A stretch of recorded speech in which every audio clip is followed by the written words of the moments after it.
Esta persona que vamos a escuchar ahora es una persona invitada por TED, como ves en la imagen, y va a hablar a favor de la inteligencia artificial.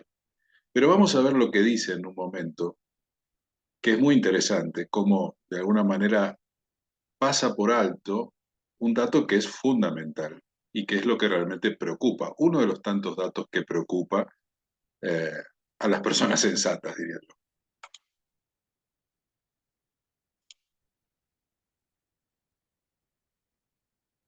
Podemos extrapolar las metacorporaciones, las megacorporaciones, que son empresas multinacionales con mucho más poder que cualquier otro país sobre la Tierra. No voy a decir nada malo de Amazon o de Google, porque también los uso, pero quizás ese sea el camino. Lo mismo que los neuroimplantes, que son un sistema para conectar la mente con la máquina. De hecho, creo que Elon Musk ha patentado ya, ha cogido el dominio y ha creado una empresa que se llama Neuralink. No me lo estoy inventando, lo podéis ver. Y las inteligencias artificiales autoconscientes, bueno, pues quizás sea el siguiente camino. Un comentario es que Gibson odiaba la tecnología.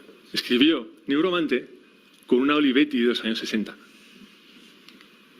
Sin embargo, hay científicos que están empeñados, ya lo han dicho aquí, por eso no voy a aspirar, Elon Musk y Stephen Hawking están empeñados en que la inteligencia artificial puede destruir la humanidad. A ver, yo como escritor estoy especializado en distopía futurista y lo que escribo es cyberpunk, que es bastante oscuro y chungo. Pero la verdad es que las tesis de Stephen Hawking son todavía más oscuras que las mías. En mis libros hablo de cyberpunk y sobre todo hablo de inteligencias artificiales, que sospecho que es la razón por la que estoy aquí. El caso es que si tan peligrosa es la inteligencia artificial, y de hecho así nos la pintan en el cine, y todos conocemos un montón de casos, ¿no? Los que están ahí a la izquierda, son de películas, pero la realidad es otra muy distinta. La realidad es que la mitad de nosotros probablemente tenga una aspiradora en casa que le barre las pelusas debajo de la cama. Y no sabemos cómo lo hace, y es fantástico, ¿verdad? ¿Es inteligencia artificial? Bueno, vale. DeepL, para los que no conozcan, es un traductor mucho mejor que Google Translator. Utiliza la misma tecnología, pero lo ha mejorado. Y a veces es muy complicado, incluso para traductores profesionales, diferenciar qué ha traducido DeepL y qué ha traducido un ser humano. Y ahí está. Es real, no me parece demasiado peligroso, excepto si yo fuera traductor. Bueno, precisamente de eso se trata, ¿no? Él aquí menciona dos cosas muy suaves. La aspiradora tiene cierta inteligencia y aspira las pelusas debajo de la cama, la cual le está quitando el trabajo a una empleada doméstica. Pero luego dice el traductor, dice, bueno, esto no sería un problema si yo no, o sea, porque no soy traductor. O sea, está diciendo el mismo en la amenaza que implica la inteligencia artificial, al mismo tiempo que pretende desacreditar los planteos de, por ejemplo, Stephen Hawking, que anticipaba que la inteligencia artificial era un peligro, era una amenaza para la humanidad. Claro, no sería una amenaza si acaso a todas las personas que van a ser sustituidas por la inteligencia artificial se les diera un lugar, un rol en la sociedad productivo, importante, más importante que aquel del que se ocupa la tecnología artificial, la inteligencia artificial. Pero no es así. El tema es que el hombre va perdiendo valor y va haciéndose obsoleto ante el avance de la inteligencia artificial. No es que el hombre se ocupa de cosas mayores. Este es el punto. Y este sujeto que está hablando pretende defenderla, pero indirectamente está confirmando precisamente aquellas razones por las cuales es considerada una amenaza a la inteligencia artificial. Repito, si los gobiernos estuvieran capacitando a la población para que pueda ocuparse de temas más sofisticados, y entonces que las cuestiones rutinarias y sencillas como aspirar las pelusas sí quedaran a cargo de robots, bueno, maravilloso, pero eso no ocurre. No ocurre. Lo que está ocurriendo es que la inteligencia artificial y la tecnología actual, como bien dice esta persona, está desplazando al ser humano y ese ser humano desplazado, nadie lo ampara, nadie se hace cargo. Y los gobiernos que dicen ampararlo, que son los populistas, las izquierdas y todo eso, los consolidan en la pobreza, no los capacitan, les regalan dinero para que apenas subsistan. Es una locura. Vamos a ver otro video ahora. En este caso,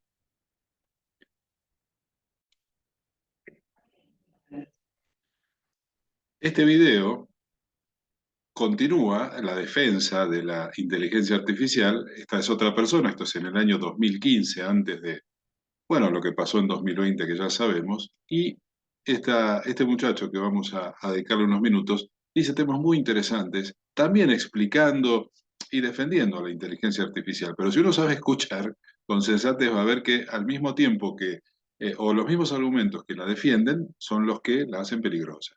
Vamos a ver qué nos dice. De todas formas, que el propio Moore sabe que su ley tiene una fecha de caducidad, todavía no está definida, pero sabe que es cercana, y esa fecha de caducidad será cuando dentro de ese avance se choque con la barrera del silicio. ¿Qué es la barrera del silicio? Es el límite físico que no permitirá que reduzcamos, miniaturicemos más el silicio y, por tanto, no conseguiremos que cada 2 años se vuelva a duplicar la capacidad, la densidad dentro de esos cerebros electrónicos.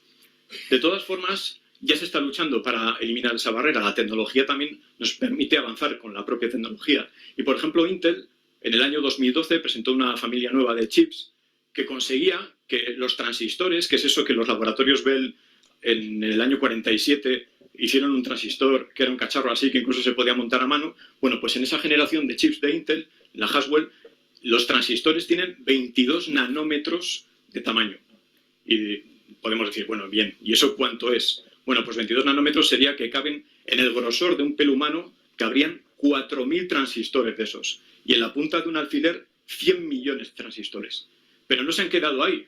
Han dicho, en el año 2014 vamos a sacar una cosa nueva, hace solo un año, ¿eh? Y han rebajado esa barrera de 22 nanómetros a 14. Y todavía queda que entre el grafeno, que se ha hablado mucho de él, pero todavía no ha entrado del todo en escena.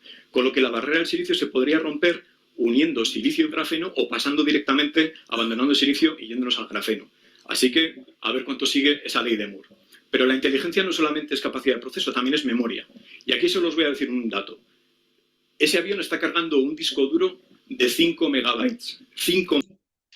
Bueno, como se dice en el ámbito de la justicia, a presentación de pruebas, relevo de partes, algo así, ¿no? No, confesión, perdón, a confesión de partes, relevo de pruebas. ¿Qué es lo que nos está diciendo esta persona? Que evidentemente está invitado ahí porque sabe de lo que habla, ¿verdad? Nos está diciendo que ya hay procesadores, transmisores, mejor dicho, que miles entran en la cabeza de un alfiler. Pero esto en el año 2012. Esta plática se da en el año 2015, pero él habla del año 2012, que Intel en el año 2012 ya tenía estos transmisores de nanotecnología que entran en un cabello humano o en la cabeza de un alfiler. Y que se estaba esperando la aparición del grafeno como el elemento, la plataforma, que iba a funcionar como transmisor, que era mucho más pequeña aún. Es decir, por ejemplo, pasa por la aguja de una jeringa. No voy a decir más al respecto, creo que queda claro a lo que me refiero. Seguimos adelante con otro video, también muy interesante. Seguimos escuchando.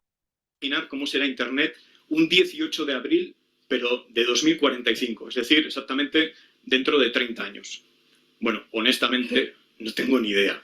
No soy gurú ni adivino de Internet. Lo que sí sé y os puedo contar es lo que muchos expertos están comentando ya, que puede pasar exactamente dentro de esa fecha, dentro de 30 años.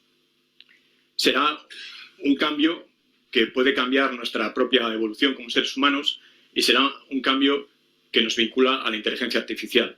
De lo que se habla es que dentro de 30 años puede que ya no seamos los únicos seres con la inteligencia más avanzada del planeta, sino que seamos superados por esa inteligencia artificial. Humildemente creo que dentro de esos 30 años ni siquiera se hablará de Internet en sí. Internet en sí ya es una tecnología que se está haciendo lo que llaman invisible, es ya absolutamente omnipresente, transparente, como la electricidad, y dentro de 30 años habrá evolucionado en ámbitos donde ya lo está haciendo, donde cada vez pasamos más horas, no solamente en el trabajo, también en los coches, lo estamos viendo, en las casas, en las ciudades, Internet de las cosas, y esa integración llegará a nosotros mismos incluso. Ya lo está haciendo de una forma muy primitiva, a través de los famosos wearables, con pulseras, relojes, pero no se va a quedar ahí. Ya se están haciendo avances considerables en la integración de Internet con partes de nuestro cuerpo y eso incluye el propio cerebro. Eso abre muchísimas posibilidades Imaginad un cerebro conectado a una inteligencia artificial, nos llevaría incluso a tener una inteligencia ampliada, la nuestra natural, de nuestra propia evolución y la que hemos conseguido a través de esas herramientas. Pero antes de dar un salto tan grande, vamos a sentar algunos conceptos que tenemos ahora mismo que estamos manejando en ese presente. Vamos a dar ese paso atrás. El primer símil que podríamos hacer entre nuestro propio cerebro y la inteligencia artificial sería a través de los microprocesadores. Fijaos, estamos viviendo un momento histórico, de hecho somos contemporáneos de gente que dio a luz Internet, de Vinton Cerf, de Tim Berners-Lee, y también somos contemporáneos de un aniversario. La semana que viene se cumplen 50 años de esta ley, de la ley de Moore, que también es contemporáneo. Gordon Moore fue uno de los fundadores de Intel, y él lo que planteó hace 50 años es que cada 2 años aproximadamente la tecnología permitiría duplicar el número de... Muy bien. Esto aquí vuelve a hablar del tema del tamaño de los transmisores, que es lo que crea un obstáculo en el desarrollo. Pero lo más importante es lo que dijo anteriormente, ¿no? Todo es importante.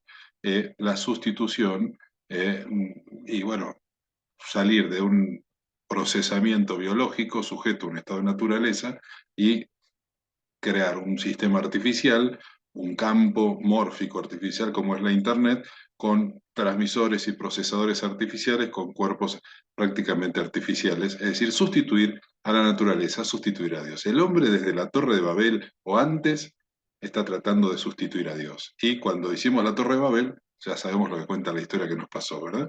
Cada vez que queremos sustituir a Dios, cuando estamos cerquita de lograrlo, todo se derrumba. Vamos a ver qué pasa con esto. Teóricamente, por ahora, esto es una gran victoria, un logro de la tecnología y van avanzando pasos agigantados. Vamos a ver hasta dónde llegan. Pero sigamos con otro video, otro también muy interesante. Vamos a lo siguiente. También para inteligencia necesitamos que esos procesadores y esa memoria capten información, que es de la que aprende. Bueno, pues con la información tampoco va a tener problema. De hecho, un informe que sacó Sintef en el año 2013, hace 2 años, decía que de toda la información que existe ahora en el mundo, el 90% se había generado en los 2 últimos años. Y esa cifra va a seguir creciendo porque tened en cuenta que ya no solo somos los humanos los que generamos información constante, las propias máquinas están generando ya más información que nosotros. Pero ¿qué ocurre? Que la inteligencia no es tampoco solo esa capacidad de proceso, esa memoria y esa información. La inteligencia, una de las virtudes que tiene que tener, es la predicción de resultados basándose en que somos capaces de reconocer patrones, aprenderlos y almacenarlos en la memoria para utilizarlos luego cuando nos sea interesante hacerlo. Por eso IBM está trabajando en una nueva categoría de chips que llaman chips neurosinápticos, que lo que hacen es copiar la estructura neuronal de nuestro cerebro. Se abandonan las viejas estructuras von Neumann de fabricaciones de chips y lo que hacen eso es emular cómo es nuestro cerebro. Bueno, estos chips además van acompañados de que no solo se emule la parte hardware de nuestro cerebro, sino también, digamos, la software. Es decir, que sean capaces de aprender como aprende el cerebro humano. Hasta ahora, para enseñar a las máquinas, simplemente les metíamos instrucciones y esperábamos un resultado. Lo que se está haciendo ahora es inducir a esas máquinas a su propio aprendizaje, a que aprendan ellas solas. Es lo que se llama aprendizaje automático o machine learning. En este caso, además, se están haciendo avances muy rápidos y está creciendo mucho también la demanda de formación en esta materia. Bueno, claro, ¿verdad? El asunto queda clarísimo a dónde va, a qué apunta, a dónde va esto de la inteligencia artificial. Emular el cerebro, obtener información de las personas, leer la información que tenemos los seres humanos y volcarla, transferirla a un procesador artificial. Se trata básicamente de sustituir la biología, sustituir la naturaleza humana sobre la que el hombre no tiene control, para crear otra en la que sí el hombre es su creador y actúa como Dios y tiene control absoluto.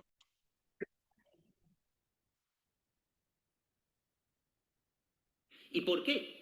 Porque la inteligencia, además de tener esa capacidad increíble de transformar, necesitaba datos. Es decir, que el hombre ha ido acumulando datos hasta que ha tenido esa explosión. Y de repente, ahora aparece otro tipo de inteligencia, que es la inteligencia artificial, en la cual cambia absolutamente todos nuestros paradigmas. ¿Por qué? Porque es mucho más rápida. Si nosotros, de repente, en los últimos 100 años hemos dado la vuelta a la Tierra, ¿cómo de repente aparece algo que es muchísimo más rápido? Bueno, pues vamos a rentar un poquito más en detalle. ¿Qué es la inteligencia artificial? Pues la inteligencia artificial realmente es la capacidad que tenemos, o por lo menos como lo definió McCarthy, es la intención que tenemos de intentar hacer máquinas que repliquen el pensamiento humano.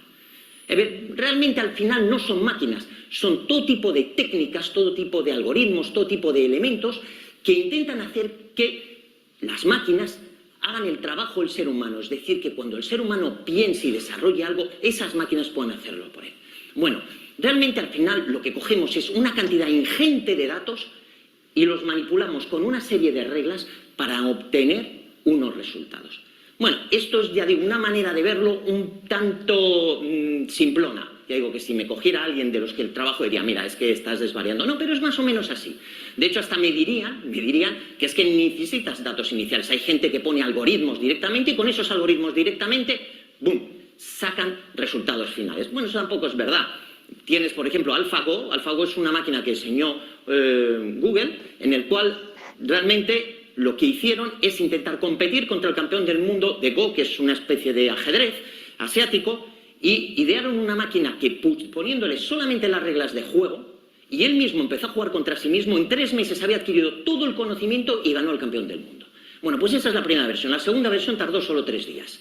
En 3 días, poniéndole las reglas directamente, pim, pam, pum, pum, pum, pa, y le gana al tipo. Joder, es increíble, pero ¿cómo lo hace? ¿Cómo lo hace? Bueno, pues todas estas técnicas que son Machine Learning, Deep Learning, redes neuronales, NLP, todo ese tipo de algoritmos que uno hace, lo que necesita es muchísimos datos. Muchísimos datos. Y ni siquiera en el AlphaGo, que lo hayan puesto desde el principio sin datos, él mismo empezó a crear partidas y se acumuló los datos. Es lo mismo que ha sucedido con la humanidad. La humanidad ha tenido una inteligencia, pero le faltaba a lo mejor meter esos datos. Eso que nosotros llamamos conocimiento. Hemos ido adquiriendo conocimiento, hasta que en un momento dado todo ese conocimiento ha explosionado y hemos transformado la Tierra. Hasta ese momento. Bueno, hemos transformado la Tierra, me reservo la calificación si es para bien o para mal, ¿verdad? Cada uno llegará a su conclusión de cómo hemos utilizado los seres humanos la inteligencia, el conocimiento que hemos desarrollado, porque está lo que se llama magia negra. La magia negra precisamente es el uso incorrecto del conocimiento que vamos obteniendo. Y así como el hombre fue ganando una diferencia y sacando ventaja sobre otras especies y sobre la naturaleza, y la fue distorsionando, desequilibrando, afectando negativamente, dentro de la especie humana se va a crear ahora una fractura, se va a dividir, y va a surgir o a emerger una nueva raza, evidentemente, que van a ser los que estén soportados y estén beneficiados por el desarrollo tecnológico, los que controlen y sean beneficiarios de la inteligencia artificial, y los controlados, los gobernados, que van a estar en otro nivel de realidad, con una asimetría mucho más pronunciada de la que ya se da hoy entre los pobres y los ricos, digamos. Es algo realmente alarmante. Lo que revela esto es la búsqueda de la sustitución de Dios, no de la naturaleza biológica solamente. El hombre quiere gobernar la vida, el hombre quiere adueñarse de su destino, quiere adueñarse de todas las variables que determinan su suerte, que determinan su naturaleza y su existencia. El hombre quiere sustituir a Dios. Eso es la inteligencia artificial, es la Torre de Babel. Entonces yo me pregunto hasta dónde nos van a dejar llegar con esta historia. ¿Hasta dónde realmente vamos a llegar? Yo creo que nos van a dejar llegar hasta el umbral, justito el minuto antes de lograrlo. Porque precisamente en este proceso cada uno se condena a sí mismo, creyendo que no hay juez, creyendo que estamos solos en el universo, creyendo que no hay nadie que nos fiscalice, que no hay jueces que observen, que no hay otra mirada sobre nosotros más que la nuestra. Va a llegar un momento en donde vamos a tener una gran sorpresa, para algunos va a ser una muy negativa sorpresa, y para otros va a ser un alivio, por fin. A eso se lo llamó el Apocalipsis, el juicio final, el día del Señor, como lo quieras llamar. El tema es entender conceptualmente de lo que trata. Estamos muy cerca ya estamos muy cerca de ese umbral, evidentemente. Estos videos que te mostré, aquí hay muchísimos más, te mostré solo estos, de gente que defiende la inteligencia artificial, científicos, divulgadores de ciencia. Como ves, así piensan y así hablan, con un ateísmo total, con una desconsideración total de un plan de vida que nos involucra, y como si nosotros, el ser humano, fuera el causante de su propia vida, como si fuéramos los creadores de nosotros mismos y por ende los dueños y propietarios de nuestro cuerpo y de nuestra realidad y del planeta, y ahora del universo, porque queremos ir más allá. Así las cosas. La pregunta es entonces de qué lado vas a estar tú, de qué lado quieres estar cuando llegue ese momento del juicio final. Y en el mientras tanto, ¿te vas a ir preparando, vas a ir desarrollándote para que esto no te afecte, para que el desenlace de esta historia, de este plan irresponsable, no te afecte, o vas a seguir siendo un espectador en la tribuna, creyendo que estás a salvo por el hecho de simplemente observar? Te lo dejo para tu reflexión. Que estés muy bien. Adiós.